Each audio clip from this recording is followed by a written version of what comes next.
surrender, we'll never yield. Brace yourself, for the storm is near. We'll stand together, have no fear. Our heritage we will defend until the very end.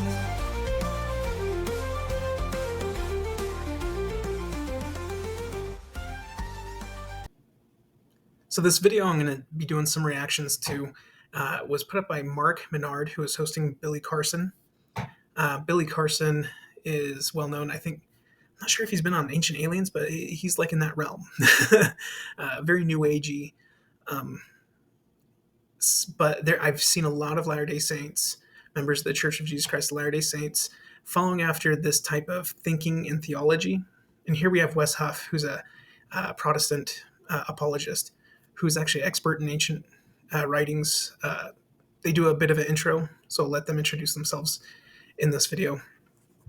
Billy Carson asked that this video be taken down, so Mark Minard, who hosted, has been doing that. He took it off of his channel, and a few other channels have put up the original, but some have also been taken down for copyright, so this may not even last very long. But I think it's a good conversation to have. Billy Carson has openly stated that he wants a debate with any Christian theologian that will debate him. This is the first opportunity, and then he asks them to delete it. So I don't know. And this is coming from my comments are going to come from a member of the Church of Jesus Christ of Latter-day Saints perspective. I'm a lay member, right? We're all lay members. We don't get paid for this. We have full-time lives and jobs, and our membership is all voluntary and all of that.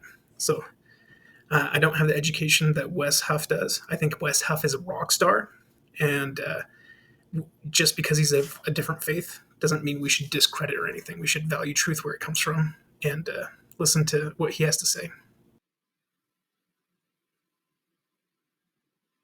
And let's see if we got Wes on.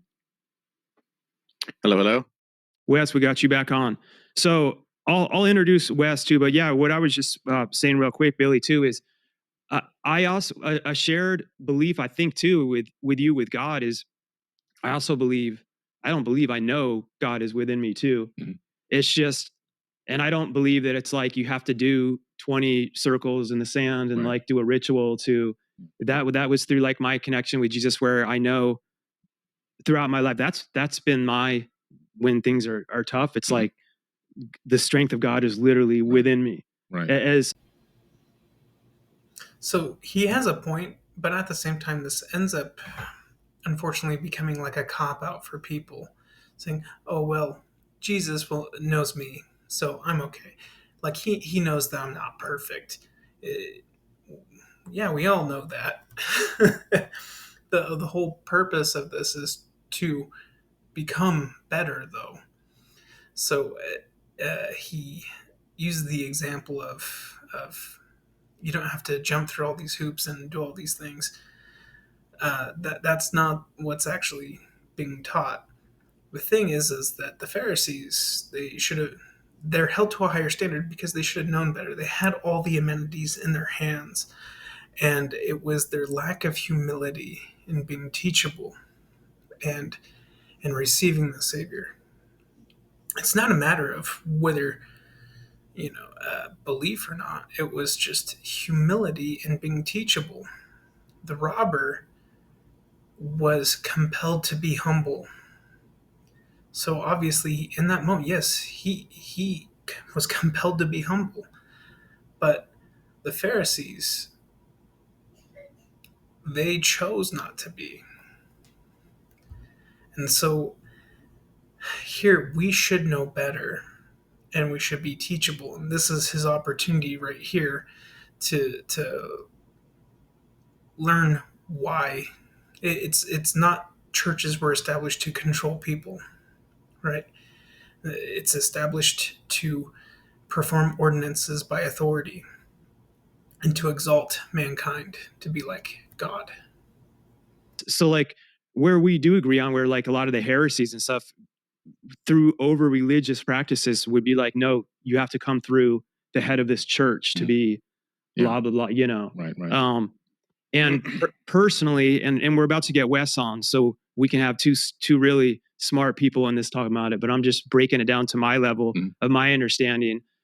That's been what really drew me in, is kind of when Jesus came and flipped all that on its head and was like, no, we're not, what was it, like the Pharisees, like what were the hype? He's like, we're not having to go through all the rules. He's like, they're actually worse than this thief right here, and really looked at what was in people's hearts, you know? Right. And I think that's a beautiful thing. I know it has been for my life. Yeah. But so Wes, now that we got you on, Wesley Huff, historian, linguist, biblical scholar, PhD, and athlete wannabe. I like how you threw that in the bio right there. And Wesley, my man, I think it would be great to, I know you guys were both recently in Egypt. There's tons that I'm interested in that. How all these things show up in Egypt is baffling to me. But just going right to it, I had here, Billy, you talk about how Jesus was never crucified, which is interesting because my wife, who's a Muslim, they believe that as well. Their beliefs, from what I understand from her, are they don't think that Jesus, as they believe is a prophet, God would have him killed. But I don't think they have any historical evidence, as far as I know, as to what or how or why they believe that. I'm curious for you guys both, and if you want to, I guess, go first, Billy, as to how you came about, like the findings where it seems that Jesus was not crucified, or that's not accurate. Sure. And in my videos, and if you listen to the podcast, the statement is according to the Sinai Bible. Okay, according to the Sinai Bible, Jesus wasn't crucified in that Bible. And that Bible predates the King James version of the Bible, and the text there actually is about 12 to 14,000 differences between the Sinai Bible and the King James version of the Bible, which came much later. And then also one of the things that were interesting is that they discovered the book of Jesus' wife, which is at the Harvard Seminary, which according to some scholars, that's a little controversial, but they claim that this is an accurate record that Jesus may have even been married, which then, adds more, if that's true, it adds more to the hypothesis that maybe he wasn't crucified. I just personally believe that Jesus was an amazing human being. I don't think that he was the Son of God in the sense that he's God, but that we're all gods. As he said, ye are gods, and that we're to do greater things in him. And I just personally believe that the return of the Christ is the return of the Christ consciousness. When we can all achieve a certain level of knowledge, wisdom, passion, understanding, empathy, love that he came to this planet with, and we get that in our mind and our consciousness, and we can act on those incredible emotions and that understanding, that the whole world's going to transform instantaneously. And I think at the second coming is the coming of the Christ consciousness to the planet, not a human being flying back to Earth to save people. That's just my personal understanding of how I've perceived it over many, many years of going through this information and going through all this text. And Wes, I'm gonna let you respond to that. And again, I mean, this is everyone listening to the show. I'm always like, challenge everything. Learn to critically think and continue to come to your conclusions.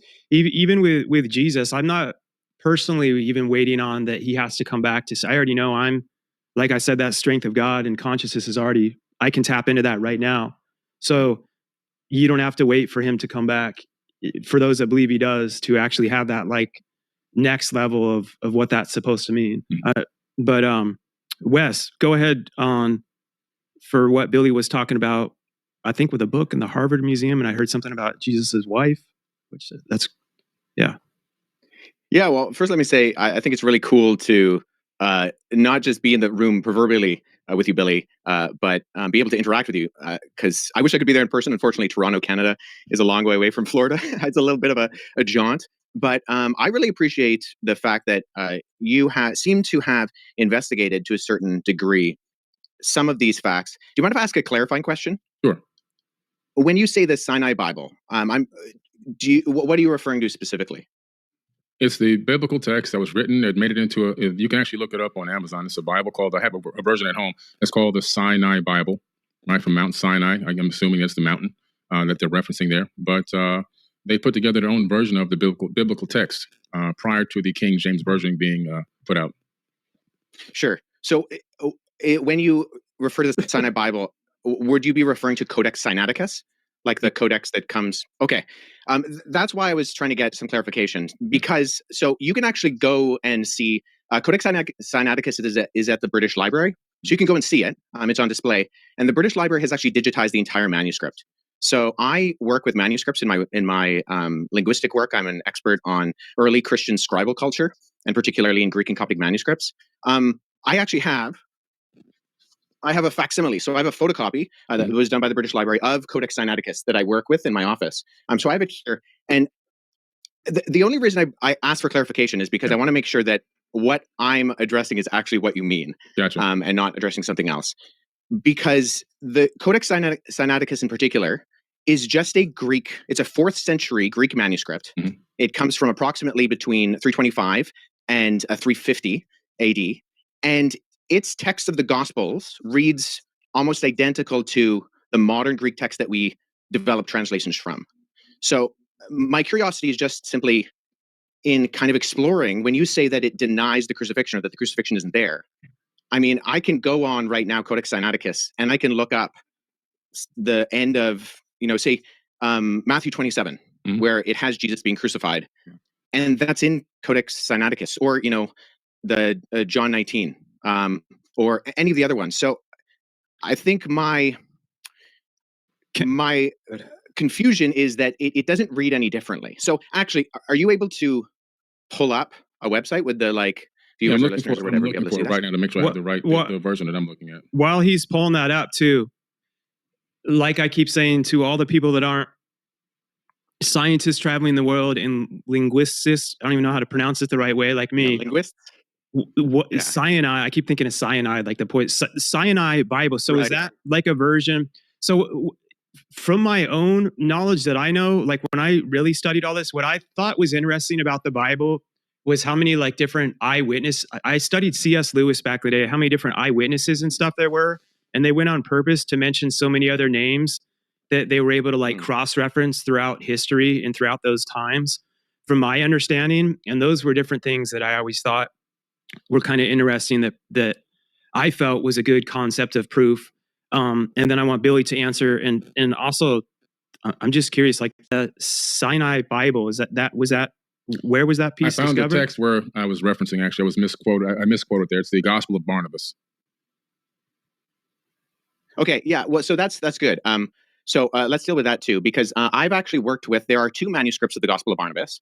The Gospel of Barnabas is a really interesting document because it is a known forgery, and so that's why I think it's important to get to these sources. So at the very start of the Gospel of Barnabas, which we only have 2 copies of, one is in Italian and one is in Spanish. We see right off the bat that the Gospel of Barnabas, not to be confused with either the Epistle of Barnabas or the Acts of Barnabas, which are 2 apocryphal documents from the 2nd century, but the Gospel of Barnabas in particular, we know it's a forgery because it does things like in chapter 92, it says that Jesus spent 40 days on Mount Sinai, and then he came to the Jordan River and he walked to Jerusalem. But Mount Sinai is more than a week's journey away from Jerusalem, and neither Mount Sinai nor Jerusalem are close to the Jordan River. So never mind there not being a route from the Jordan River to around Mount Sinai or going to Jerusalem. But there are internal problems with the Gospel of Barnabas, which indicate that it shows no actual indication of evidence of coming from or even having knowledge of 1st century Jewish understanding. It actually says Jesus is the Christ, but not the Messiah, which indicates that whoever the author is, he didn't know that those were the same words. And I think a bigger problem is that the Gospel of Barnabas actually paraphrases Dante's Inferno, which was written in 1314. So there's a lot of internal evidences that disqualify the Gospel of Barnabas, never mind the fact that we don't have any evidence of it prior to the 14th century, and none in any other language other than Middle Age Italian Italian and Spanish. But the internal content of the Gospel of Barnabas disqualifies it from being ancient. And then the fact that it's doing things like paraphrasing Dante, or it also refers to a rule of the time of Jubilee, which was changed in the Middle Ages from what it was in the biblical year of Jubilee. And it goes with the Middle Ages concept, not the ancient concept. So I think what I'm getting at is, so I'm a historian, and I deal with sources. So when I'm looking at sources, I want to make sure that I have a methodology by which I approach any type of source. So if there is something that denies the crucifixion, I want to make sure that I'm analyzing it and that the methodology by which I analyze it actually reveals that the content can be accurately tied to the event. So if we're talking about, say, Codex Sinaiticus, that's in the 4th century. Now that is, I would agree with you, Billy, our oldest copy of the Bible in the sense of cover to cover, Genesis to Revelation copy of the Bible. Right. The problem is that we have individual copies of all 4 Gospels going back hundreds of years before Codex Sinaiticus.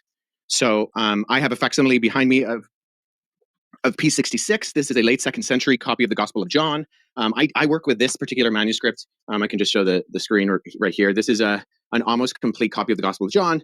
And it Is that the has the papyro by crucifixion. any chance? Or is Yeah, that a so word that I just papyrus made is up? just the what it's made out of. So the material it's on. I got that from Chat GPT, by the way. Yeah, Sorry, so guys. I'm just I trying can to sound actually- smart for a second. I have that papyrus at home.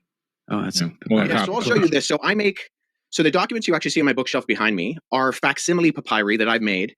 Mhm. So when I was in Egypt last summer, I went and I got made for me some papyrus sheets. And so I take these papyrus sheets, which are made from the papyrus plant, and then when I go and I look at actual manuscripts, so I was at the University of Philadelphia last summer, and I went and I saw a document called P1, which is a 3rd century fragment of the beginning of the Gospel of Matthew. And so what I did is I sat down with that original and I produced a facsimile. So I copied the text. First of all, I cut it out with an X-Acto knife in not the original 3rd century one on my papyrus. I cut out with an X-Acto knife this guy, and then I copied the text transcriptionally on the front and the back. So papyrus is just simply, it's what it's made out of. Yeah. And so there's categorizing systems, and the standard one is called the Gregory Alland categorizing system. And so sometimes you'll see when manuscripts are mentioned, they'll have a GA and then a number behind it. If it's made of papyrus, you simply abbreviate the word papyrus to P, and then you have the numbering system. Mhm. So P66, what I showed you earlier, that's this on the categorizing system. It's the 66th manuscript that was put into the system. It's from the Gospel of John. I also have, P46 and P47 on my shelf, which includes all 4 Gospels and Acts from the 2nd and 3rd centuries. So the only hesitation I have with what you said, Billy, is that we have single copies of the Gospels that can be dated to the 2nd century that all do have the crucifixion. And so if we're relying on something like the Gospel of Barnabas, which is not just like, it's not that there's debate about it, it's that it's a known forgery. I mean, no one's referring to the Gospel of Barnabas as anything other than... If you say it's a known forgery, but I'm going to go with that. Let's talk about the Old Testament a little bit and leading up into the New Testament. Well, hold on, because do you mind if I address the Gospel of Jesus' wife? Sure, go ahead. What was her name Yeah, again? I'm like trying to write notes like I know what I'm doing, but I'm just curious. So the Gospel of Jesus' wife doesn't actually mention. So oftentimes what happens is that the text of the Gospel of Jesus' wife is kind of paralleled with the Gospel of Philip, which mentions that that Jesus would kiss Mary Magdalene on the mouth. And so those are kind of used in parallel to kind of for this argument that Jesus was married. So the Gospel of Jesus' wife is in the Harvard Library. However, the reason we know it's also not legitimate is because even though the manuscript, the papyrus that it's on, was carbon dated to the 4th century, the text was actually copied from a PDF version of the Gospel of Thomas known as Grandin's Interlinear. And there was a mistake in the Coptic text of Grandin's Interlinear that was copied into the Gospel of Jesus' wife. So we know that this is not a legitimate document, even though the papyrus is ancient, and this happens a lot with forgeries. I have a couple of friends who have actually worked on projects that have revealed forgeries within Dead Sea Scroll manuscripts and within other ancient Christian papyri. But the reason why we know the Gospel of Jesus' wife, and that Karen King, who kind of vouched for it and she lost a lot of credibility, unfortunately, for her, and she's admitted that it's a fake as well, was because we can tie it directly to not copying from an ancient text, but actually copying from an online version of the Gospel of Thomas in a PDF form. And the mistake on that PDF form was copied into the text that was borrowed in the phraseology of Jesus' wife. So I just point that out is, once again, with our sourcing, I think we need to make sure that we're going towards not just early sources, but actually credible sources. And unfortunately, neither the Gospel of Barnabas nor the Gospel of Jesus' wife are credible sources in terms of actually, and agreed upon by not just the vast majority of scholarship, but I don't know anybody in the field of papyrology, paleography, historiography, who actually refers to these documents as being legitimate. That's fair enough. I can respect that. So let's go into the Old Testament a little bit. Predominantly from my research, I discovered that a lot of information from the Enuma Elish and the 7 tablets of creation is a lot of in Genesis, a lot of the creation story that comes into Genesis. Not all of it, but the because obviously it's a smaller, Genesis is a much smaller version of a much bigger story. But it's literally almost word for word from the Enuma Elish and the seven tablets of creation. The Epic of Atrahasis as well is also there in the Old Testament. Several other tablets as well, Code of Hammurabi and a few others have made it into that text. Sumerian cylinder scrolls that talk about the creation story. Again, the creation story in the Epic of Atrahasis. And so we tend to see this copying of ancient tablets, text, and scriptures, even some papyruses, into the biblical text, meaning that my point here is that I think a lot of people are saying that this information was written in real time.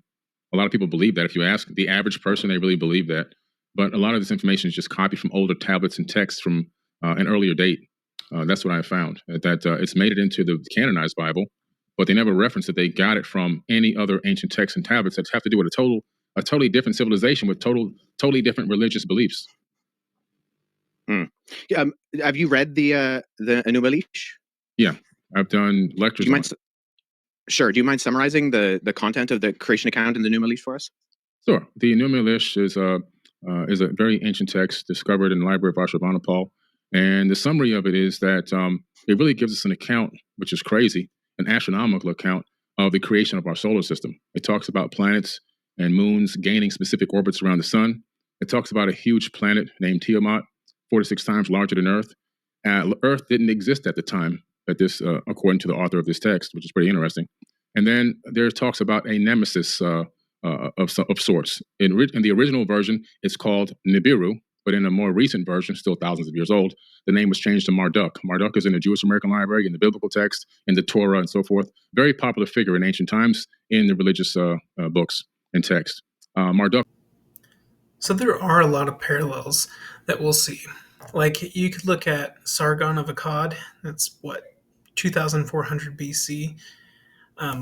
He has a very similar origin story to Moses, floating in a basket over the river and being found and being brought up into a good household and being made a leader, right? You could look at the Epic of Gilgamesh and him and his friend and see similarities between Jacob and Esau, right? And these things were all recorded before the biblical dates of these times. So there's a lot of people who argue against this. At the same time, is this just parallelomania?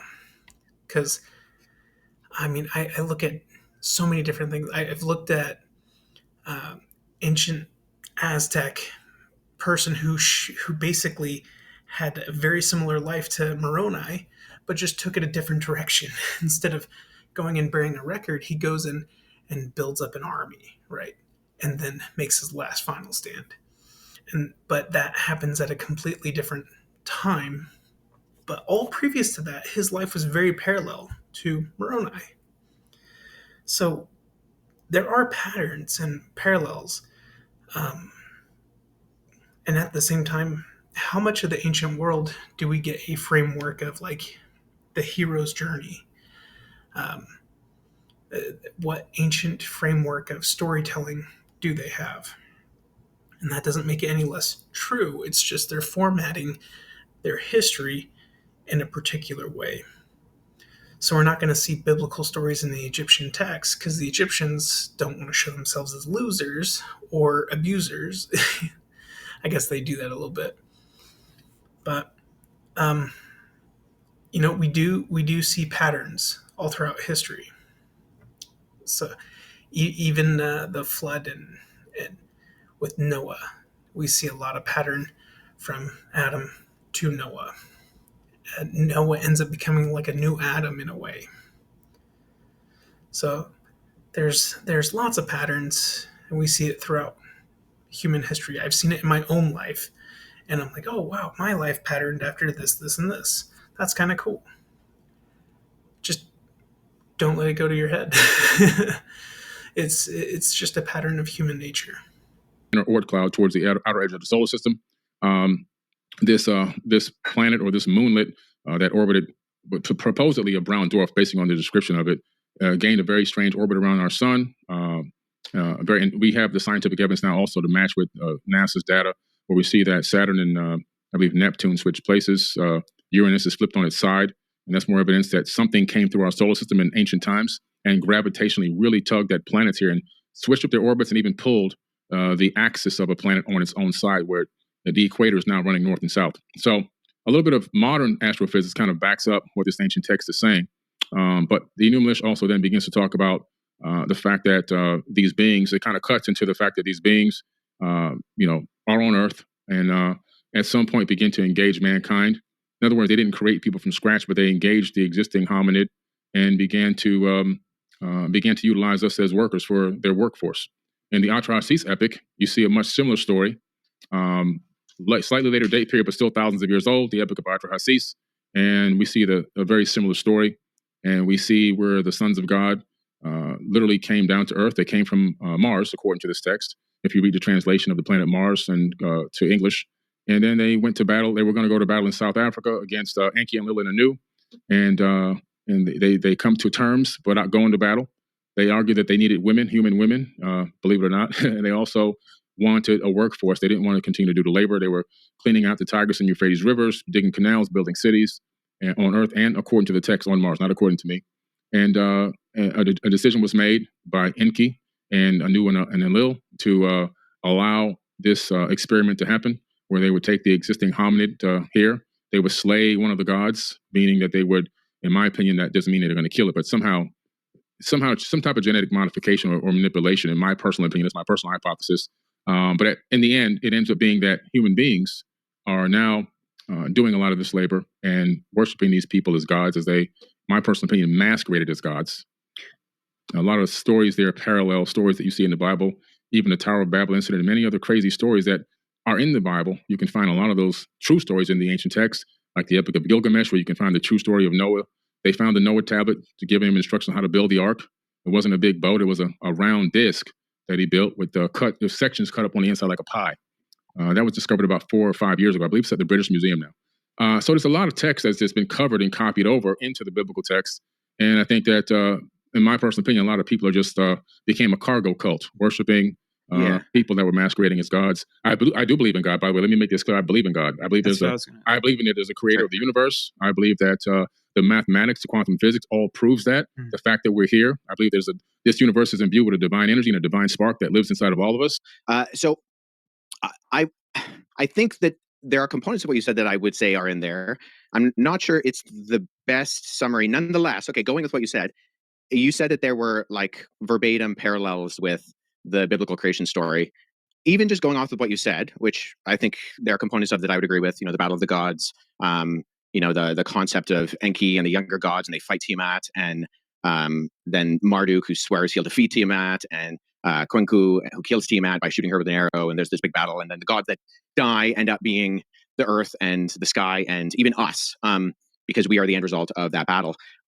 I'm just curious, when you say that there are not just parallels, but there's actual copying, looking at Genesis chapter 1 and 2, where the creation story is summarized in the Bible, what are the actual kind of parallels there that you're looking to? Because as someone who's read both, I not only do I not find parallels, I actually, and this is the majority of ancient Near Eastern scholarship with me, think that Genesis chapter 1 is actually unapologetic against documents like the Enuma Elish. So what are the parallels there? Separated the waters from the waters, for example. That's in the Enuma Elish, and that's also in the biblical text. Okay, that's and that was it. I was expecting more. Oh my gosh. That I would agree is a parallel. The only reason I highlight that is that if you're making this the argument, because if you brought it up, and I mean this with all due respect, there are superficial parallels. I would agree. The separation of the water, the concept of the earth being formless and void. That's also in the Enuma Elish. However, I think all the other details, it's the details that make the difference. And if we're looking at not the superficial crossovers, but the actual themes and concepts of what it's saying, you don't have a creation within 7 days. The Bible's not going to take the Enuma Elish and put it into the biblical text. There's certain words that they utilize that let me know that they copied it from that text. Like, for example, it's separating the water from the waters, the void, the earth being void. that information is literally just copied over. So it tells you that somebody saw that and said, let me add it to this book right here, or let me add it Sure. to the scripture or this papyrus, because it wasn't a book yet at that time. So Was this text discovered that makes it parallel to Genesis? Was this like supposedly discovered prior to? I'm just curious. It wasn't discovered prior to the Bible, but it dates back long before the Bible was ever written. Oh, Yeah, so okay. Together. let me just say this. So the reason why I say it's actually an apologetic against that is because the purpose of the Enuma Elish, which the Babylonians read every Babylonian New Year, was to point out the fact that the deities, and there's countless deities in the Babylonian pantheon, they actually come from the created order. So they're not outside of time and space. They actually come from the created order. And when they die in this battle, right, when Tiamat is defeated, the defeated gods become the earth and the sky and the plants and even you and me. And in that sense, the theme is that you don't actually have any purpose or end result, and you're not created in the image of God. In fact, in the ancient Babylonian system, only the kings were created in the image of God. And what we see that is counter to that is that even, sure, there's superficial, divided the waters, but we find that in almost every society and culture. That's not a parallel as much as it's just a generality. I would say what we see within the biblical account is that God purposefully creates. There's only one God. He purposefully creates, and then he creates, and it's good. And it continues to say it's good 7 times. And then at the end of chapter 1, just for the thick people in the original audience, it says, and then it was very good. And then he creates humanity, not kings, but simply the humans that he creates in God's image. And they have purpose and meaning, and that instills them with this creation order. And that's not what we find in the Enuma Elish. In fact, we find the opposite in the Enuma Elish, is that the created order is not good. It's a mistake. And that you are not created in the image of God. And there's a reminder that regular people are not created in the image of God. So linguistically, Hebrew does have Semitic ties with Akkadian. It doesn't with Sumerian. Sumerian is a language isolate, a glutenizing language. But I would say, just with all due respect, the parallels linguistically are not there. There might be superficial kind of concepts that are there, but they're so superficial that we can find them in everything. In the sense of, I'm in an office studio, you're in your office studio. That doesn't mean that that we're the same people or we're even in the same place. Does that make sense? Yeah, but I don't agree with that. I just see if I have all these texts out, there's a lot of different information that you can see. There's a lot of it's been copied word for word into the biblical text. But what's the word for word? In your version of what you believe in, you keep saying that God's a he. Yeah. And so where do you get that from? Throughout both the Hebrew Old Testament and the Greek New Testament, you have the masculine singular pronoun used for God. And why is God a man? Where's the evidence of this? Well, God isn't a man. See, within historical Christianity, we don't believe that God has a gender. However, the way that God most certainly is a man, right? We know from Jesus Christ. We know from Joseph Smith. Joseph Smith saw Jesus Christ and God the Father. So that, 1, we know that. But 2, we believe that God is as an exalted man, right? And where is a man exalted without a wife? He cannot progress without his wife, just like Adam needed Eve. Human man, but he's still fully man and fully God. But God is spirit, and right, as the scripture says, we worship him in spirit and in truth. But nobody's arguing that. What's that? Sorry. That always blows my mind. God is the same all the time, right? He's always good. It's always God is all the same all the time, right? But we do see that though in scripture, God has revealed himself through the masculine plural, and there are aspects of God's character that we see within scripture that do actually communicate.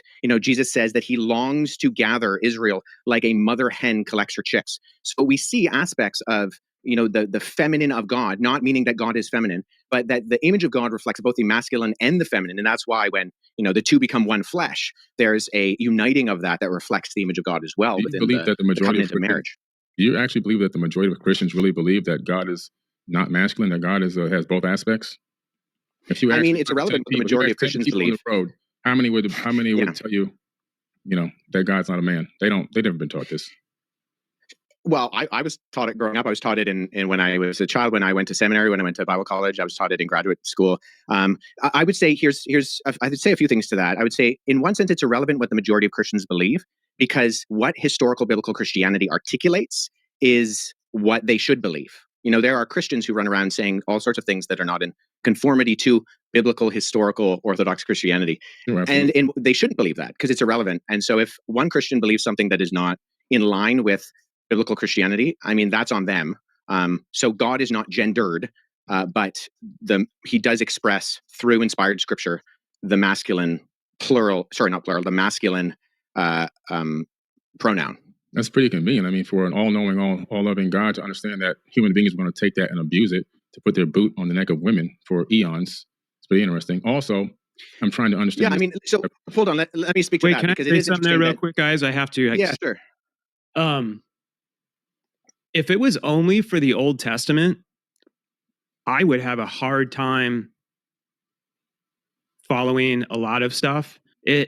For me, like what you said, putting the boots on women and stuff, it was when Jesus came that when they were literally like, oh, if a woman, you can just accuse a female of having an affair and murder her, and that's like, okay. I feel like the Old Testament to me brought me a greater knowledge of who Jesus Christ actually is. The Old Testament, I mean, it was all preaching of repentance and change and establishing a covenantal order and showing us ordinances. And this is all foreshadowing to Christ. Everything is to prepare original man for Christ so that we can become more than that. And here we are on the cusp of that. And so us, after the meridian of time, now preparing for the millennial reign of Christ, we have a different expectation of us. But ultimately, the Old Testament to me teaches me far more of my Savior than the New Testament does alone. It prepares me to fully accept and receive and understand and know who my Savior is. Having an affair. And Jesus, as we know, the famous scene when they were about to stone her, he's like, he who hasn't sinned cast the first stone, basically saying no one's perfect. And was the first one that I know of that started like speaking to other tribes and other countries that people weren't supposed to, like they were so racist and prejudiced. And this is where my heart opened up, is like he stood for this love and this God that broke down all these barriers and just flipped what all the scholars and everything was saying on its head.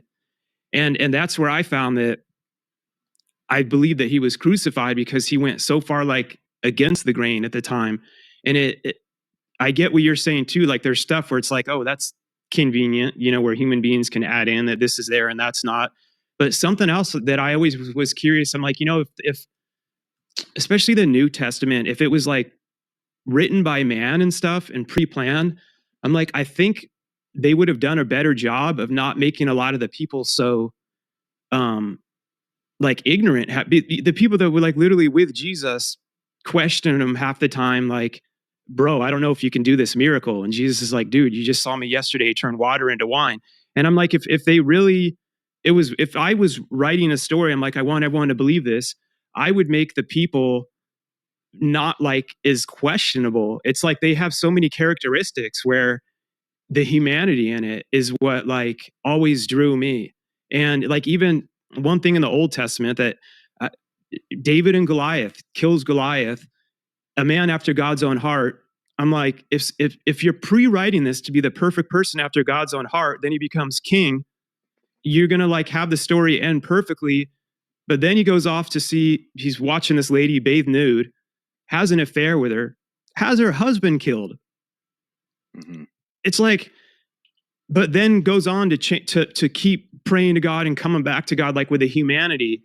And God's like, this is a man after my own heart. And it's like finding all these human flaws is, to me, showed so much of like the beautiful struggle that, and I'm not going off everything you guys are talking about, which is factual stuff. I'm just talking from my own experience of ways where I drew and continue to draw my own conclusions. And I'm much more about my relationship with God personally, with Jesus and God. It's the same, over worshiping the religion, because so many people can, as we all know, that's wars are created, slaves are taken. There's so many horrible things that have been done in the name of religion.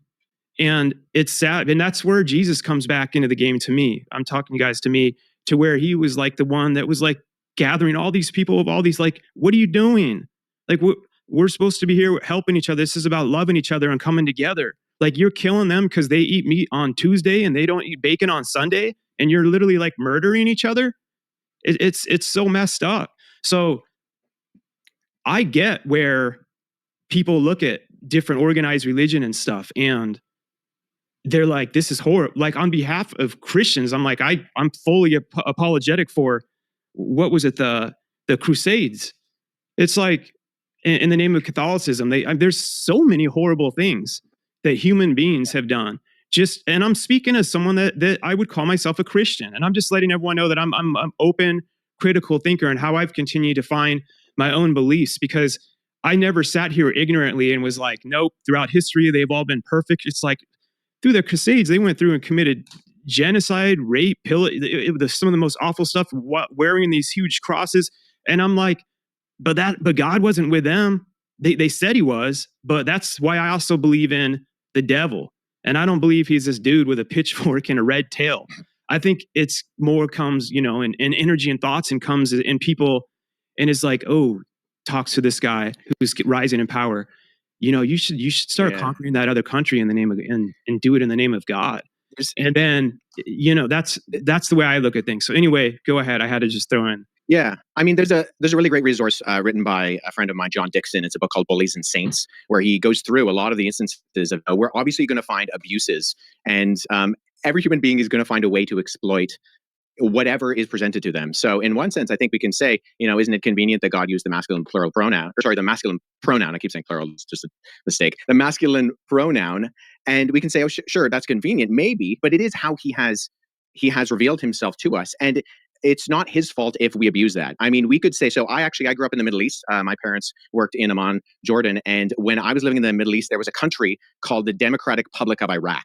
Now, just because democracy exists and people are going to name things democratic when they obviously aren't, doesn't mean we then judge democracy. I mean, think of the Democratic Republic of North Korea, right? Nobody thinks that that's an actual representation of democracy. So people are always going to abuse terms and ideas and concepts. The difference is, though, I think historically within Judeo-Christianity, you have this ethic that we were talking about before that I think is fundamentally different than what we find in things like the Enuma Elish, the Atrasis, and other things, in that we are created in the image of God. And actually, one of the earliest criticisms of Christianity are by individuals like Celsus, who is a Greco-Roman philosopher in the 2nd century, where he accused Christianity of being foolish, dishonorable, and stupid, and he called it the religion of slaves, women, and children. Why? Not because God used the masculine pronoun for himself and people were abusing that, because the concept that Christians believed in of everybody, no matter what your gender, your race, your social standing, Paul says in Christ there is no slave nor free, there is no Jew nor Gentile, there is no Scythian or barbarian, there's no male nor female. These things united people. And we can see there's a historian named Rodney Stark. And in his book, The Rise of Christianity, he actually says that you can track empirically the agency of women across the ancient world by the movement of Christianity. So that, in other words, whenever an area became populated by Christians, we see a direct correlation with the privileges and treatments of women that expand in time when the surrounding culture largely didn't view women as being fully human.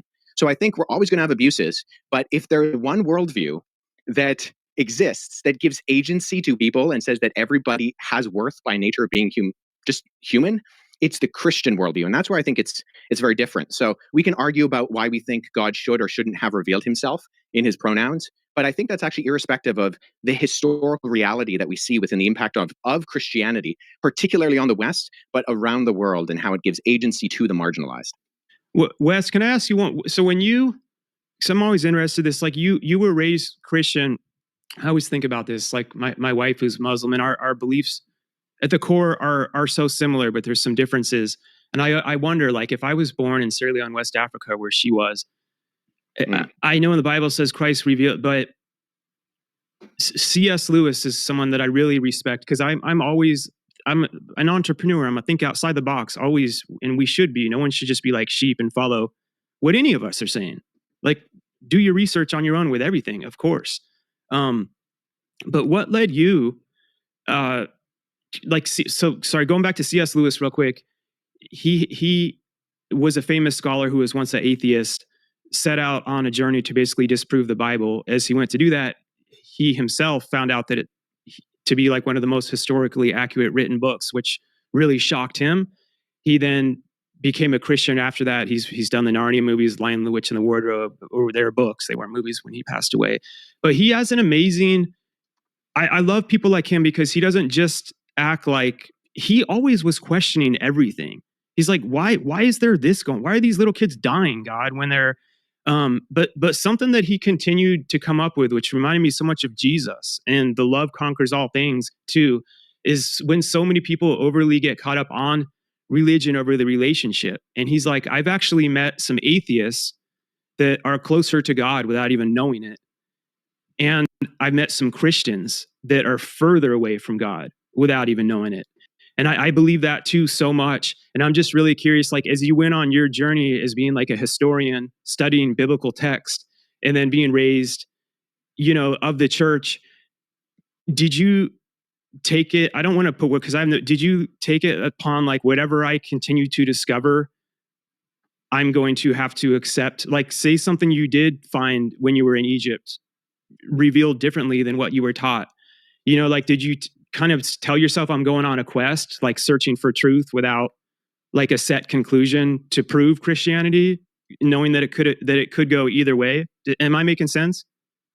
Yeah, I mean, I grew up in a bit of an unusual household in that my mom grew up in India, and my parents when I was younger. I was born in Pakistan, and I spent a portion of my childhood in Jordan. I grew up in majority Muslim countries and surrounded by majority Muslim environments. And we had, a copy of the Quran in the room. In fact, we had the Bhagavad Gita and the Book of Mormon, and for a little while, other documents in our house. These were things that my parents, although they never verbally said, these Christianity is true, therefore these are not forbidden, these are not verboten. The truth, capital T truth, of the reality of the world we behold can stand up against scrutiny and investigation. And I did do a great deal of that as a kid. My dad is a historian as well. He has a doctorate, and I grew up on him reading the rise and fall of the Roman Empire. But at the exact same time, the reason why I actually went to university with full intention of going into the police force. Oh, wow. But it was interactions with Muslims and Mormons and Jehovah's Witnesses and atheists and accusations against the credibility of the Bible, which actually piqued my interest, because they would say things that I thought, if that's true, of course that undermines what I believe. I believe that Jesus is God incarnate. If I can't trust the Gospels as reliable first century eyewitness testimony, then I might as well throw all of this away, because I'm not going to believe a lie, even if it's a convenient lie. And so it was actually the exploration of eventually going into graduate college, and then now in working on my PhD, the largest secular university in Canada, that got me thinking, okay, how do we investigate these things? What are the methodologies by which we go about to explore the origins and credibility of something like the Bible? And that investigation, with all due respect to Billy and the content you put out, has actually confirmed what I believe. I'm dealing with the actual manuscripts. I travel to academic institutions, to other countries, and I look at these things and I read them. And it's a privilege to be able to learn languages like Greek and Coptic and Hebrew and Aramaic and dig into these things. And I think ultimately, I really appreciate what you said there, Mark, with your articulation of your personal relationship. And I think that's so important. But I think it's also important to remember that that relationship is based on something that's real and verifiable. And we can look into the evidence. I have friends who are linguists, philologists, and historians. And when we look into these things and we talk with one another and we're constantly trying to falsify our theories, because that's what good history does. We're looking for the falsification. You don't go in, ideally, if you want to be a good historian, Right. with trying to prove your original thesis. You go in and say, okay, what are the avenues that actually could disprove this? And then how do we engage with those in an appropriate and articulate manner? So what I believe is true, but I believe it based on the evidence of the actual documentation. I've read a lot of the literature that you're talking about, Billy, the Numa Elish, the Atrasis, the Bhagavad Gita, the Epic of Gilgamesh, and I've read some of them in their original languages because I've tried to be a good historian and go back into the primary sources. Or if I can't, engage with people like my friends who are Assyriologists, who are philologists, and try to not just go off of a translation, but the original. And I think I found largely the opposite of the conclusions that you have made, Billy. And I know that you are very passionate about what you talk about, and I respect that. I just think that the confidence might not actually be backed up by the reality of the evidence. So when we're looking at something like the Sinai Bible, when we're looking at something like the Gospel of Barnabas, when we're looking at something like the Gospel of Jesus' wife, these are things that actually have provenance that we can verify. And ultimately, I think the answers to the questions of the legitimacy or the illegitimacy of those things point to not just a different conclusion, but actually the opposite conclusion, and that Christianity is true. Well, now I'm glad you said that. So those three topics are a very small piece of my concept in I tribe. For example, in Mali, Africa, they experienced a culture that they claim came to this planet from Sirius B. They have the evidence that they knew these beings were from Sirius B because they have the instruments that show the orbit of a trinary star system that we couldn't discover until the 1970s with our modern technology. Okay, they understood not only the orbital pattern of Sirius A, B, and C, but even that B was a failed star, which you can't see it from Earth with the naked eye. They knew that it was a white dwarf. They even knew that they said that if you took a tablespoon of it, the entire tribe or 1,000 men couldn't lift a tablespoon. They understood mass and gravity as well. They were told the shape, the sizes, and the colors of all the planets in our solar system, which they recorded. And there's only one wisdom keeper, and that person can never be touched by a person. If they get touched by another person, they'd actually be killed. And then they eventually have a mentee that they break down that verbal handed down knowledge to.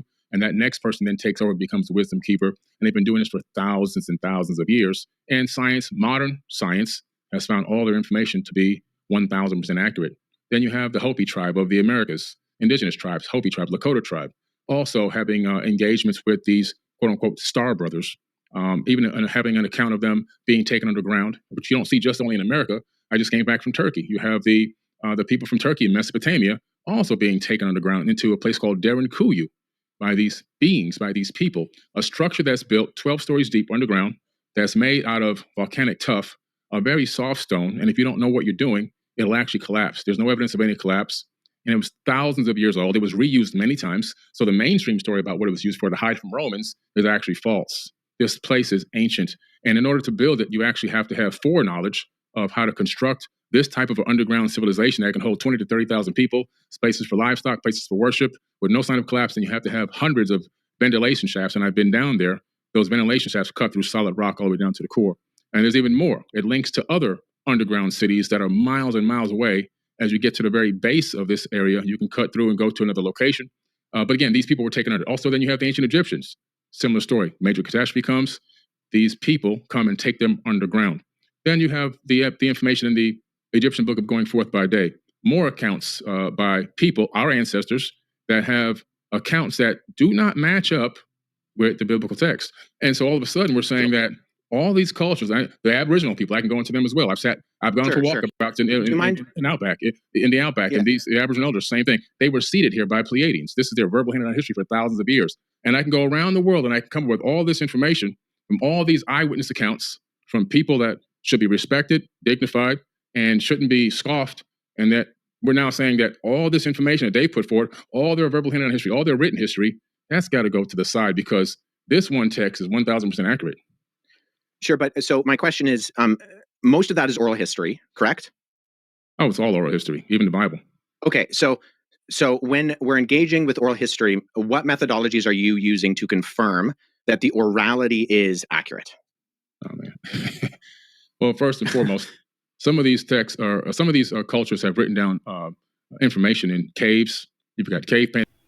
So Billy's making a good case, a case that's should be considered, where we have various nations or people throughout the earth making similar claims, biblical claims.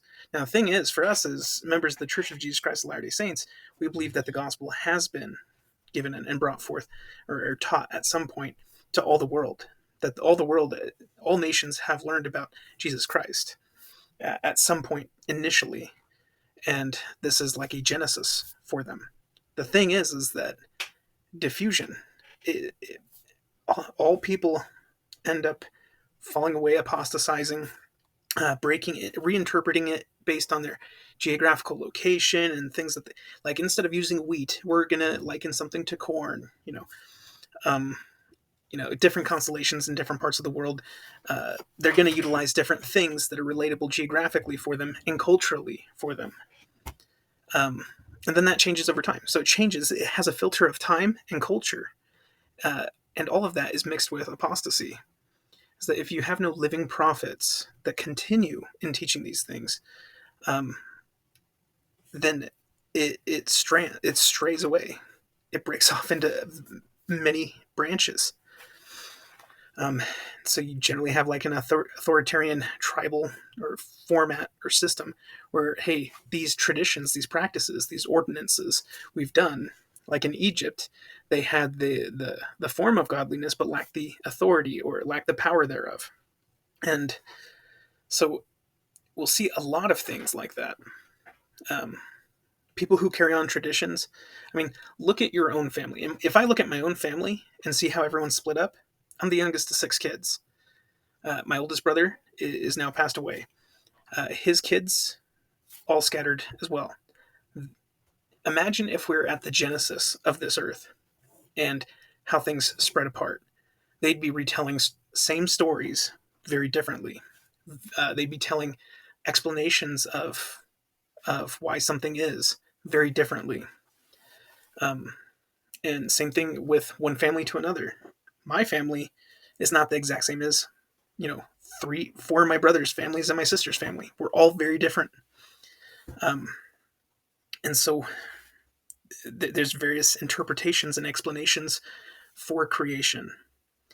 But generally, it's given in a thematic format, a creation narrative, a separation of waters, light and darkness. And so we see that format over and over again.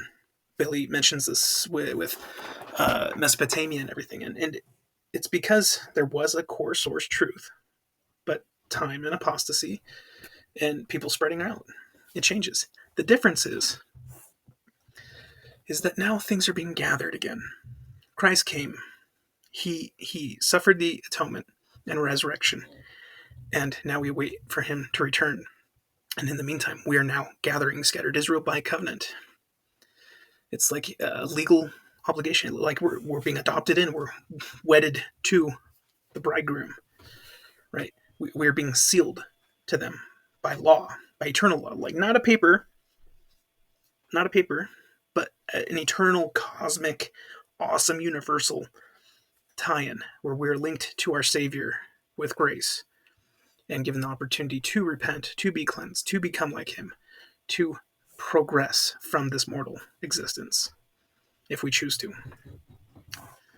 So Billy does make a good point that other people believe that, yeah, but at the same time all have fallen away and are being brought back in. We've got cave paintings. The Dogon tribe actually have not only written down. Sure. No, I don't disagree with that. The question is one of historic. Sorry, I didn't mean to interrupt you there. The question is one of methodological analysis. So you have to have a method by which you can find either that something is falsifiable or that there are avenues by which you can show internal and external accuracy of credibility. So this is what we do with documents. This is what we do with the ancient Gospels. This is what I do. I've worked on Xenophon and Plutarch. And we look at the internal evidences and the external multivalent corroboration to try to figure out, okay, yes, we have all these stories. Great. I don't deny that. But as a historian, as someone who's trying to figure out what is accurate, how do you know if I use the term verisimilitude, do you know what that term means? No, but I can tell you this. Tell me how the Dogon tribe saw Sirius B, knew the orbit of Sirius B, a trinary star system accurately, and can show you the orbit with a special tool that they made that was given to them by these people. How do they know the shapes, the sizes, the colors, and the orbital pattern of all these planets in our solar system and other star alignments that they would use to have something called the Ziggy and planet and their own harvesting and planting and so forth and so on?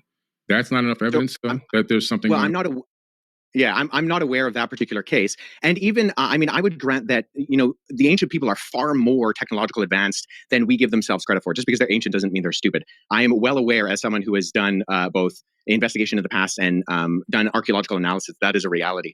My question is simply, okay, you have these stories or you have these accounts, you're referring to them as eyewitness testimony.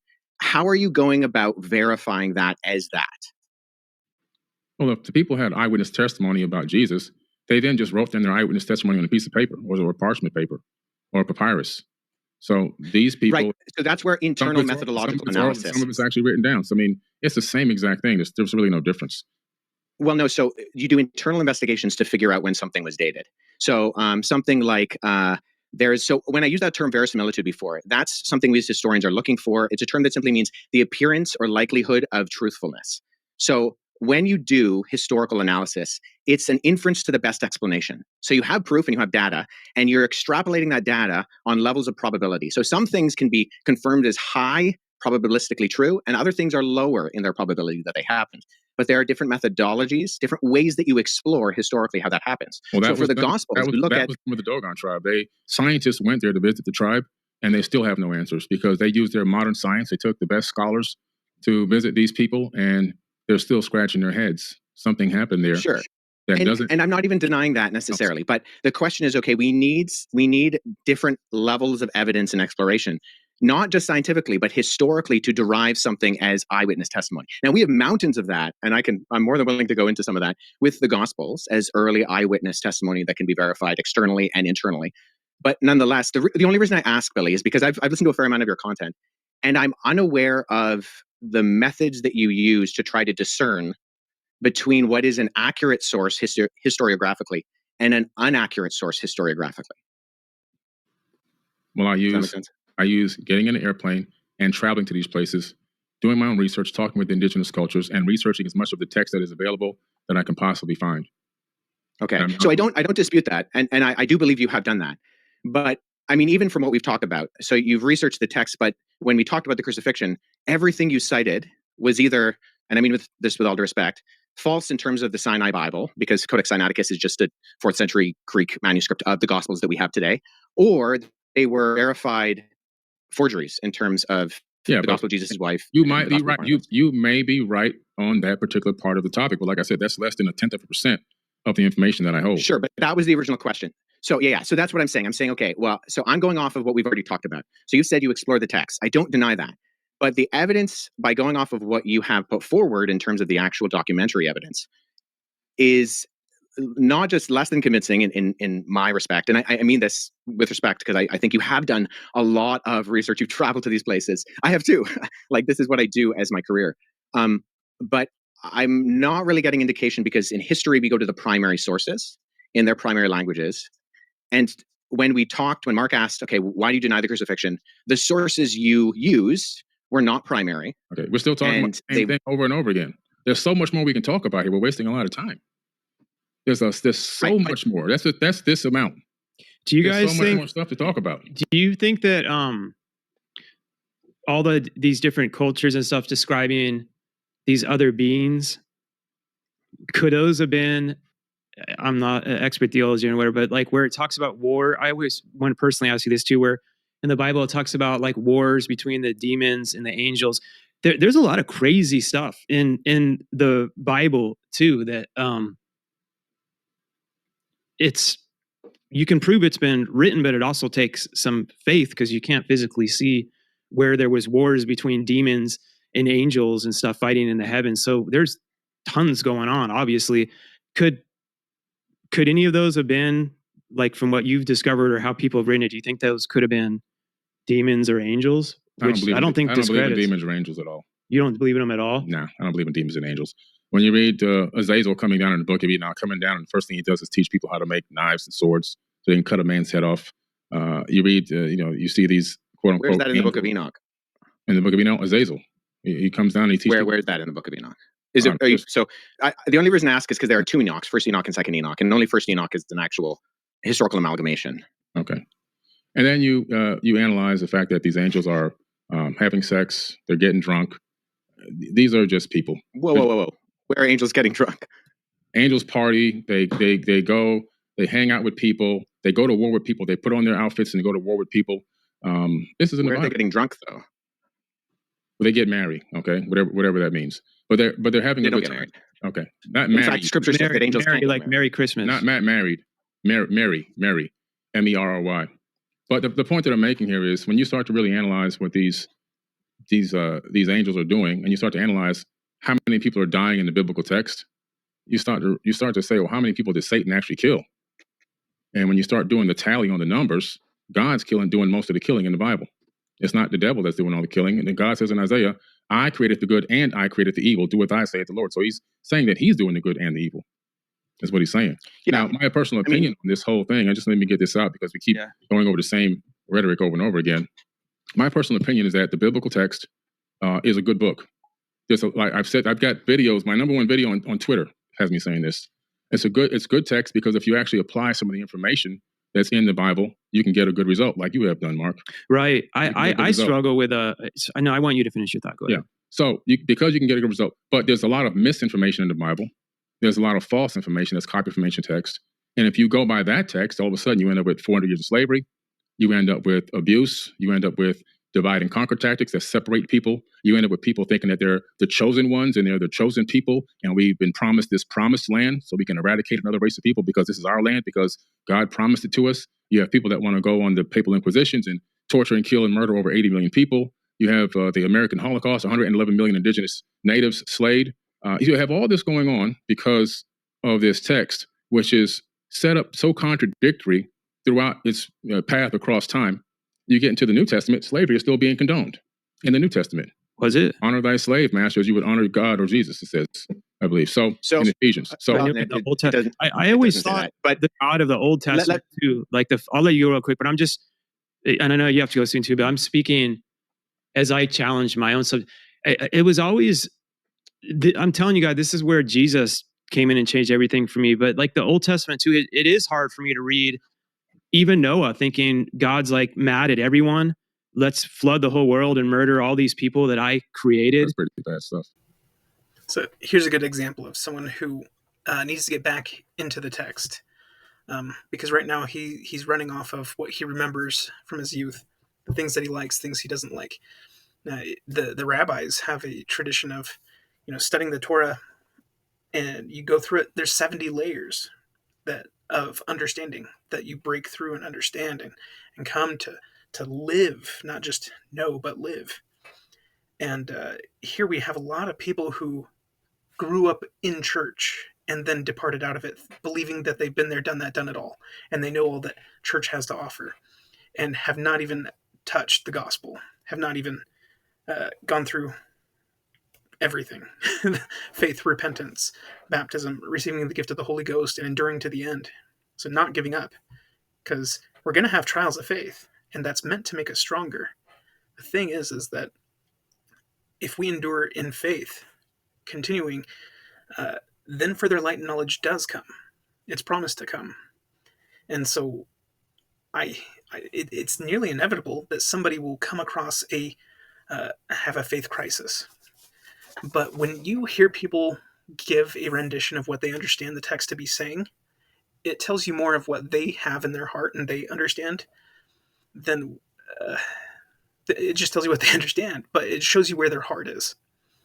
And so I think when we can see people like this, how they interpret the biblical text and see how kind of flawed that is, it's hard to take them at their word for their interpretation of a historical text when they don't even understand the context. They're using a modern view, a sci-fi view, to re-envision and make something exciting. But it's just like, man, to think like I'm going to flood and murder all these people that I created and then leave a few alive doesn't seem like what Jesus did at all. No, there's a couple more points I want to make because he got a lot of talking in. It did say, slaves, obey your earthly masters with respect and fear as sincerity of heart as you would obey Christ. That's slaves. Obey your earthly masters with respect and fear with sincerity in your heart, just as you would obey Christ. So it does say that Ephesians 6:5, but there's so many aspects. That stuff is what. And what is the context of what Ephesians is saying? So I think this is very important because we don't take text in isolation. So within Scripture, and this is why all the abolition movements throughout history have only been Judeo-Christian movements. There's never been an abolition movement that wasn't Christian. And actually, there's the recent work by historian Tom Holland, not the Spider-Man actor, different Tom Holland, but his recent Dominion highlights this fact very well. This is not a Christian, but in it, he shows that going right back into the antiquity with the Cappadocian Fathers was the first abolition movement, and then into the British and the American abolition movements. These were fundamentally Christian movements ran by Christians because of the idea that when Paul, who wrote that letter to Ephesians, says, in Christ there is no slave nor free, he's breaking down those barriers. So in Ephesians, when he says, slaves obey your masters, he's operating on the socioeconomic context of what he's going on. And he's saying, hey, we have slaves and we have free people, okay? If you're a believing slave, if you're a slave who believes in Jesus as the Messiah, don't don't be be equitable in how you are living your life. Reflect Christ accurately, and that's a movement that he is fundamentally working towards. That eventually starts to completely take out the legs. This is from where the we would spiritual argue, movement in Wes. general. I would be. I love. By the way, I love that we're all. This is respectful. I don't feel this is all just Yeah. three It's all love. grown-ups It's all talking love. in a I healthy appreciate way. this. I appreciate Wes. And I think this is going to give us. But this is where you and I sitting down in a room. I would be like, great that you came to that, but like, what were the methodologies did you use to conclude that him saying the slave be the master to the slave, you're able to interpret it meaning that he's meaning that? Because I was also raised in the church, and I would question when they're like, oh, in the old days when they said women don't wear jewelry, that's a sin. You would know the exact verse. And then they're like, oh, but that was just written because at that time that was what they did. But then the next week they're telling me, but if you believe in the Bible, you either believe in all of it or none of it. I'm like, well, how come you're just? Yes. And they're like, but it's okay for women to do that now. Those are the things where it's like we've got to be honest here. Like, if you're respectfully challenging Billy, and Billy's going to go and do research and be like, okay, now I want to see how to have, because we're all critical thinkers. Those things seem to just get so blindly pushed over when they're like, but that doesn't apply now. And it's like, Right. I think there's more common ground than people think, and so many words to recall, but also, like, it's weird to me to think that he would be like, women aren't allowed to wear jewelry and this crap. And then Jesus came and he's like, none of that matters. And then for them to be like, oh, that only made sense then, but now it doesn't apply. But believe everything in the Bible all applies. You know what? Like, as a Christian myself, this is why, like, I'm always like, yeah. So there's a discipline called hermeneutics, and that's the methodology of interpretation. So there are multiple levels that you interpret something. So whether we're dealing with, say, the book of Ephesians, or we're dealing with Tacitus's Annals, we look at something and we contextually read it within the framework of how it's being written. So there's a historical approach where we look at the context. Okay, Paul is writing to a church in Ephesus. What's going on in Ephesus, and how is what he's saying in that city in what is modern-day Turkey, how does that pertain to that particular time and framework? Where is Paul coming from? How does it pertain to now, though, is my question. Because you're giving me... Here's how I answer that question. And I love you to death, Wes, but you're starting to give... Sorry to interrupt you. I believe in God. Like, I believe in... And Billy believes in God, too. I get why things are challenged and things need to be challenged, but it's saying that was to women then, but being raised in the church and stuff, they say, but then they'll pick something and they're like, but that doesn't apply to them now, because in that context, he was talking to this certain town where they were having problems with I'm like, well, that's not written anywhere. And they're like, well, if you go to blah, blah, blah. And then they say, well, God is all knowing, so he perfectly chose what was in and out of the Bible. I believe whoever created the universe, which is God, in my own opinion, is way smarter than any of us. Why would he leave something like that crap in there, that women shouldn't wear jewelry and all that, and then have in the New Testament that crap doesn't really matter? Like, that's where it's like, I have to believe that it's not I do think there is parts where things got written in, and I don't think they're the major things personally, like whether or not Jesus was crucified, which I think is a major thing, because if he wasn't, that I've studied that a lot, that would challenge that would challenge the core of my whole belief system over whether or not it said if women can wear jewelry or something. But I do think that, and I don't know if there's an exact answer to this, but I do think, that's perplexing to me. The God of all wisdom would choose to leave some of that in there. It's like, why? Yeah. So here's the thing. So the Bible was written for us, but it wasn't written to us. There is an original audience, whether that's the ancient Israelite in the ancient Near Eastern culture, or whether it's the Greco-Roman believer in Jesus within the city of Ephesus. So as historians, and I mean, most of the books on this end of my shelf are what I refer to as commentaries. Sorry, I got to cut you off again. Wouldn't God be smart enough to know, I'm not just going to write to this demographic of this civilization now, knowing I'm a God who created the whole world, and people are still going to be studying this thousands of years later? That's what I was going to say, but I didn't want to cut off. Yes. So I'm sorry. By the way, I'm the worst interrupter ever, and it's more of my ADD. type thing of like, I get a thought and I got to get it out or else I freaking forget it. So I'm sorry about interrupting. Thanks for throwing me under the bus for that. Yeah. Um, how I would answer that is I would say this. So you do have examples of where Paul is writing, and he's writing to a particular group. And so we look at, okay, what does it mean for a woman to wear and adorn themselves with gold in a first century Greco-Roman context, right? It has to do with the fact that prostitutes would wear those things. So we need to ask the question, what is the intention of the text? But, So sorry, yes, I got to ask you again, though. Meaning. But how do you interpret that's what I've been, the reason I'm interrupting you is I've heard this. I've been there, done that. Yeah. I respect the crap out of you for how deep you go into studying the ancient texts and stuff, which is so important for the real root of it all. But they've told me that same thing, and I'm like, but why doesn't it just say that he was speaking to the women and stuff that were prostitutes of that time? Like, where does that correlate? He's not speaking to prostitutes. He's talking about purity, and he's talking in the context of when he says, don't adorn yourself with jewelry.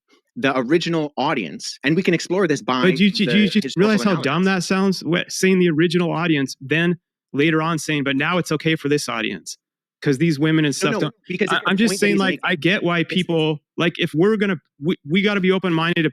We're punching holes in other stuff to punch holes in our own, and even if it's agreeing, like don't you think that's a little? I get what you're saying. To me, this is showing just how myopic his view is. Because just prostitutes, he's taking it so very literal. And Wes is trying to explain contextually that this is something that ancient people would understand. At the same time, we use this same type of thinking today of don't prostitute yourself out to foreign gods, right? That would be something we understand. It seems very common knowledge, very, don't sell yourself. Don't sell off your virtues of that which is good to other things. Now, an apostle teaching this, a disciple of Christ teaching this, people I would think would be understanding of this. But people like Billy Carson and this other guy, they don't have their mind in the scriptural text, so their understanding is gone from it, and they have an altered interpretation of their own. And this is a very similar interpretation of people who fall away from the church or any of the churches. They have a false interpretation and understanding of things. And so it doesn't make sense because it doesn't make sense. It doesn't make sense because it doesn't make sense. So the thing is that he's not stopping and taking a deep breath and listening to Wes's explanation, who is the expert in these things. I would think the person who studies the Bible would have a better understanding of what the text is saying than someone who said, oh, I've been there, done that. I grew up with it and went to jail when I was 17. And so I find value in Jesus, but I don't like it. You're not understanding. You're not understanding the purpose of Noah's flood or the Lord's flood and why he preserved Noah, why the flood happened. And it's the same reason that people are going to be so confused when Christ comes again. We're going to have a flood of fire. Whether that is literal or whether it is truth coming forth, being abundant, light coming forth, purging all the darkness, we'll see. Prostitutes have tattoos, and a lot of women who aren't prostitutes have tattoos. Right. I don't think it's as black and white that only the prostitute, and also you're only talking about in one little town. So my bigger question would be to God. Well, in Greco-Roman antiquity, like, why did you put that in the Bible? That just confuses everyone, though, because all these other civilizations are going to be reading that. We have something we keep saying here. God didn't put that in the Bible. Men put this stuff in the Bible. And I think that with some of the old, I'm telling you, Billy, it's for me. I think he'll get back on. If it wasn't for Jesus, sorry, we got you back on, Wes. Yeah. I understand what you're saying, Mark, but what I'm saying is I think we're missing a big point here. The point that I'm trying to make here is that the Bible is written by people, men who are extremely flawed. And the evidence of that is what they did, what they took the information that's in that biblical text and what they did with it globally to other human beings, and how they even wrote about it in the Bible, how they enslaved and tortured people in the biblical text. So in that case, even in the book of Deuteronomy, which is one of the most brutal books out there, where everything is given okay to rape women, kill children. If one person talks against your Lord, go to that town and kill the whole town, burn the town down. So brutal. It's just in the too Old much. Like I Testament. said, Or turns people into salt. the killing in the Bible is not being done by Satan. That's why I don't care. I don't believe in demons and all this other kind of stuff. Moses goes to the top. He talks to God. He gets his tablet. The first commandments are, "Thou shalt not kill." He comes down. As soon as he sees the people making a golden calf, he kills most of them. It's just like, come on. It's just ridiculous. And I've learned with some of these stories how it correlated with kill your first son, related to then what happened with Jesus. But I'm still like, in my head, they're like, that's so beautiful. He was willing to sacrifice his son as God would. And I'm like, I don't believe that's so mean that God, I don't believe it's beautiful. like, Jesus changed my whole story. No, when I'm in heaven, and I don't believe God is irrational, because he would be smarter than every one of us to be able to literally create everything. I would be like, God, I don't like, why would you tell that dude to kill his son? I don't see any benefit in killing your own kid. And then right at the last second, he's like, no, it's cool. I was just testing your faith in me. It's like, that seems psychologically, to me, when God's like, kill your own son, but then at the last minute, it's sadistic. Don't do it. Oh man, Abraham. You proved your faith to me. I would be like, God, isn't there like I don't feel like you need to do that to a person. I don't think that's such a beautiful story. And I'm talking as a Christian. There's a lot of things with the Old Testament I struggle with, but it doesn't change my overarching beliefs. And I think there is things that are written in, maybe misinterpreted, that aren't as important as the bigger things, like the crucifixion and stuff of Jesus. Like, I'm hoping to God that your methodology of proving that is right compared to Billy's in that specific scenario. But in some of these other things, like, I almost rather them be disproved, that God killed his, that God, and I've heard a lot of these different answers and stuff. And I know God gave us free will, and I understand all that too, but it's just like the God of the Old Testament and Jesus, it's hard to believe that they're the same person. Yeah, I cut out quite a bit there, and so I think I missed a large portion. I'm not, you keep popping off, Wes, and I'm not getting to say a lot of stuff that I want to say. Go ahead. I'll shut up. So let me just say this. So the most quoted verse of the Bible in the Bible is a version of Exodus 34:6, which So this is something we see a lot. People who don't understand the biblical text, they'll often go and attack the injustices, measure today's standards against yesterday's standards. And it kind of gives this holier than thou kind of feel to it. But at the same time, it does come off on the surface level like, oh, that's pretty bad. But it's the context that we understand, that we need to understand, is that when the biblical text is being written, it's also taking into account the customs, the law, things that people would have understood at the time it was written. Because the Lord teaches in the language of the people, right? And it is going through the filter of a scribe or a prophet. But it's meant to be preserved and taught. And it's only due to the interpolations of man that things get skewed. It's because of people not understanding the text. It's because all the people being killed, it not being allowed to be read and being isolated from others. That kind of hurts the text, right? And so this is what we see advocates against God, or antichrists in general, will always try to target these seemingly injustices of God. They probably were mad at their dad for making them eat their Brussels sprouts too. So there's a lot that is just simply not understood. And a biblical text, it takes everything and squares it off lawfully. It squares it off poetically. It squares it off in a temple ritualistic procession that holy people would understand. High priests would understand. And a lot of that does get lost. And it doesn't help when we have sensationalized things pushing something completely false. Billy Carson's already said that he doesn't accept Christ.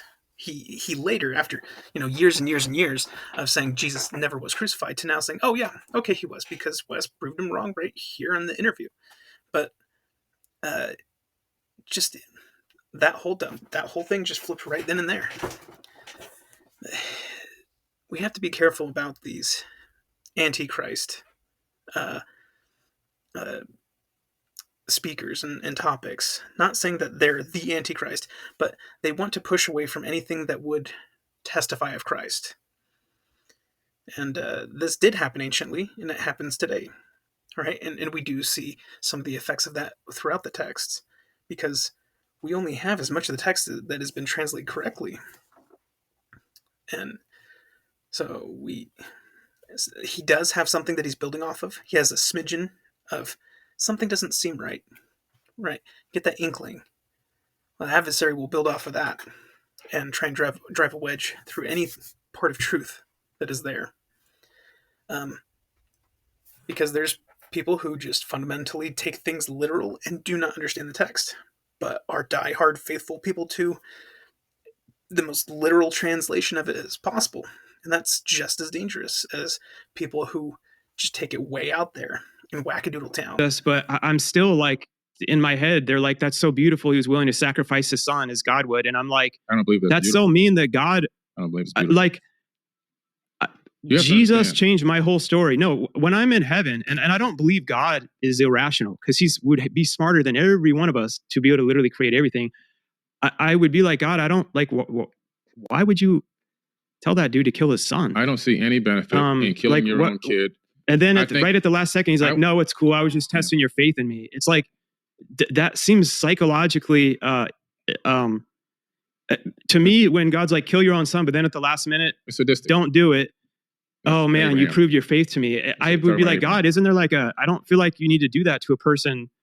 I don't think that's such a beautiful story. And I'm talking as a Christian. There's a lot of things with the Old Testament I struggle with, but it doesn't change my overarching beliefs. And I think there is things that are written in, maybe misinterpreted, that aren't as important as the bigger things, like the crucifixion and stuff of Jesus. Like, I'm hoping to God that your methodology of proving that is right compared to Billy's in that specific scenario.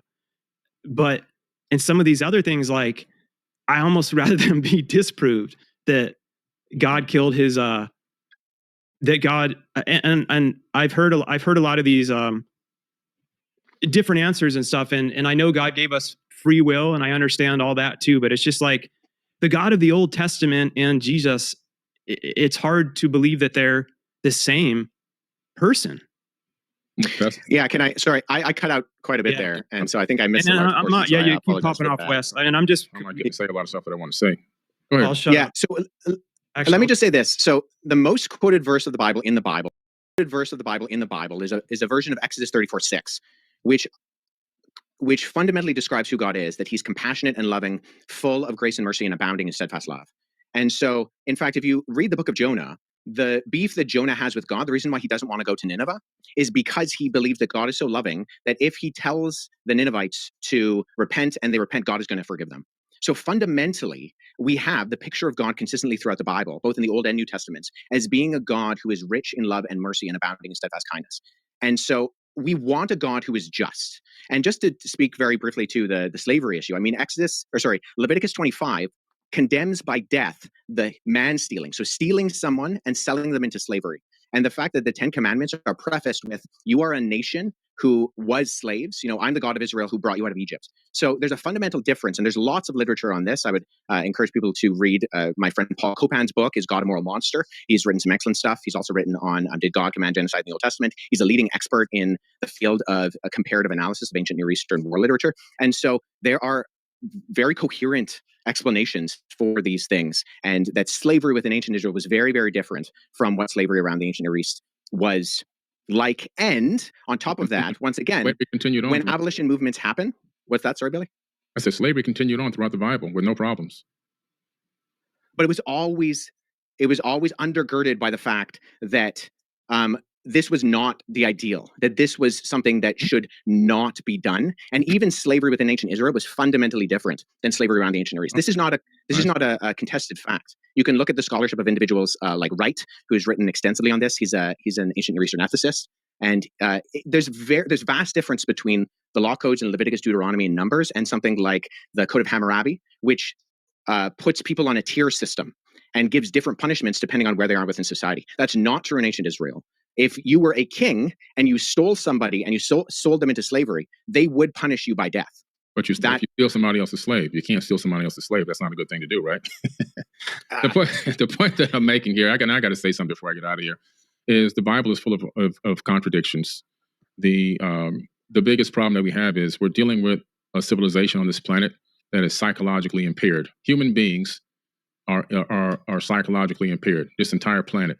We're living on an insane asylum. Earth is an absolute insane asylum. Mental illness has spread throughout the planet Earth like a complete virus. And when you take a text like the biblical text, knowing that human beings globally are mentally ill, this entire planet is a mental insane asylum. And I'm talking everyone.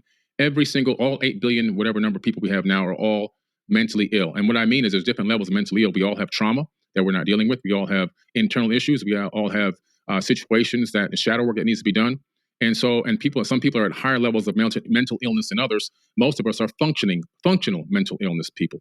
But when you take a look at the biblical text and you start going through this information, and it's the way that it's laid out, it becomes a proponent of more divide and conquer tactics. It becomes a proponent of racism. It becomes a proponent of slavery. It becomes a proponent of all these things that are dark and ill, including murder and killing in the name of God, which has been done how many millions of times. So my thing about the biblical text is it actually authored by the creator of the universe, or is it authored by the dark forces of, maybe if this Satan is real, Satan himself?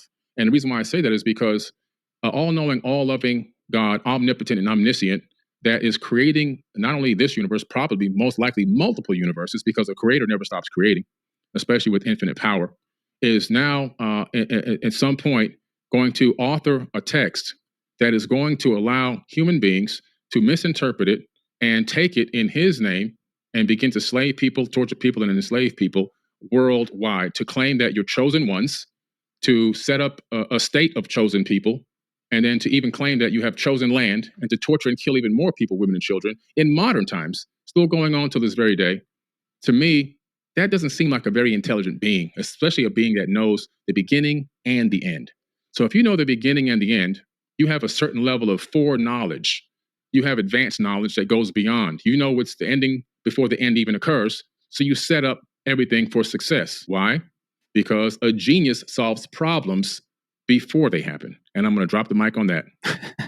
with some of that too, I think came back on. Yeah. I gotta get to this meeting. Yeah, there's old stuff that it's hard to comprehend, but the thing that continued to change my life was Jesus, and the core of it was love conquers all things. I can't miss this. So yeah, keep going. Right, we can do a follow up. I really appreciate it, Billy. Thanks so much for interacting. So I would personally love to know if it doesn't cut out a follow up on just out of my own curiosity, Wes, of these are things, again, like Jesus has changed everything in my studies. I mean, I was young, I was in trouble, I was in jail at age 17. It changed my whole life, and everything Billy was just talking about. Yes, of course, we all know people are broken. It's Jesus that has helped me through. All of us were never perfect through my brokenness. And there's so much more love than so many people know. And it's unfortunate that some of this stuff has caused, people can pull something and there is anger, and there's truths to what he was just at least talking about there when you were cutting off about the wars and everything too.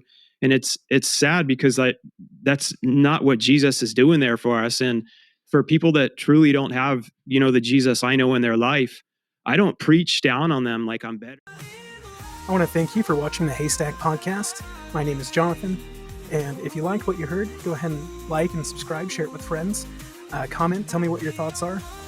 And all the music that you heard at the beginning and at the end is music that I made using Donna AI. So I have a playlist also with the songs I've made, so go ahead and check that out. Thank you. United in love, forever shining bright.